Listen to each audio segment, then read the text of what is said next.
بسم اللہ الرحمن الرحیم۔ اللہ کے نام سے شروع جو بڑا مہربان نہایت رحم والا ہے۔ ایک مرتبہ ایک ضعیف العمر صاحب رسول صلی اللہ علیہ وسلم بارگاہ رسالت میں حاضر ہوئے تو حضور صلی اللہ علیہ وسلم نے ان سے پوچھا، مجھ میں اور آپ میں کون بڑا ہے؟ حضور صلی اللہ علیہ وسلم کی مراد یہ تھی کہ عمر میں کون بڑا ہے؟ ان صاحب رسول صلی اللہ علیہ وسلم کی عمر حضور صلی اللہ علیہ وسلم کی عمر مبارک سے بہت زیادہ تھی، لیکن ان کو کسی لحاظ سے بھی حضور صلی اللہ علیہ وسلم سے بڑا کہلانا پسند نہیں تھا۔ فوراً عرض کیا، یا رسول اللہ صلی اللہ علیہ وسلم، میرے ماں باپ آپ صلی اللہ علیہ وسلم پر قربان، آپ صلی اللہ علیہ وسلم مجھ سے بہت بڑے اور بہتر ہیں، البتہ میں آپ صلی اللہ علیہ وسلم سے پہلے پیدا ہوا تھا۔ یہ کبیر السن صاحب رسول صلی اللہ علیہ وسلم، جن کو حضور صلی اللہ علیہ وسلم کا اس قدر ادب ملحوظ تھا، حضرت سعید بن یربو رضی اللہ تعالیٰ عنہ تھے۔ حضرت سعید بن یربو رضی اللہ تعالیٰ عنہ قریش کے خاندان مخزوم کے چشم و چراغ تھے۔ حضور صلی اللہ علیہ وسلم نے جس وقت مدینہ منورہ کی طرف ہجرت فرمائی، حضرت سعید رضی اللہ تعالیٰ عنہ 70 برس کے تھے اور کفر و شرک کی بول بلیوں میں بھٹک رہے تھے۔ فتح مکہ سے کچھ عرصہ پہلے ان کے سینے میں یکایک شمع ہدایت ذوفغن ہوئی اور وہ بارگاہ رسالت صلی اللہ علیہ وسلم میں حاضر ہو کر شرف اسلام سے بہرور ہو گئے۔ زمانہ جاہلیت میں ان کا نام سرم تھا۔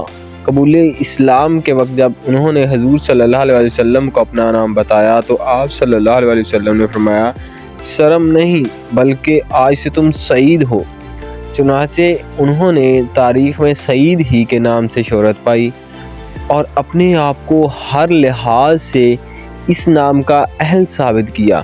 مشرف با اسلام ہونے کے بعد انہوں نے مدینہ منورہ میں مستقل سکونت اختیار کر لی۔ فتح مکہ کے موقع پر حضرت سعید رضی اللہ تعالیٰ عنہ ان 10,000 نفوس قدسی میں شامل تھے جن کو نبی رحمت صلی اللہ علیہ وسلم کی ہمکابی کا شرف حاصل ہوا۔ غزوہ حنین کے وقت ان کی عمر 78 برس کی تھی، لیکن انہوں نے بڑے جوش و خروش سے بنو حزان کے خلاف لڑائی میں حصہ لیا۔ امام حاکم سے مدرک میں لکھا ہے کہ حضور صلی اللہ علیہ وسلم نے حنین کے مالی غنیمت میں سے انہیں 50 اونٹ مرحمت فرمائے۔ حضور صلی اللہ علیہ وسلم کے وصال کے بعد حضرت سعید رضی اللہ تعالیٰ عنہ قریب گوشہ نشین ہو گئے اور اپنا بیشتر وقت عبادت الہی میں صرف کرنے لگے، کیونکہ بڑھاپے کے باعث قوا مزمل ہو گئے تھے اور کسی لڑائی میں عملاً شریک نہیں ہو سکتے تھے۔ حضرت عمر فاروق رضی اللہ تعالیٰ عنہ کے دور خلافت میں وہ آنکھوں سے معذور ہو گئے۔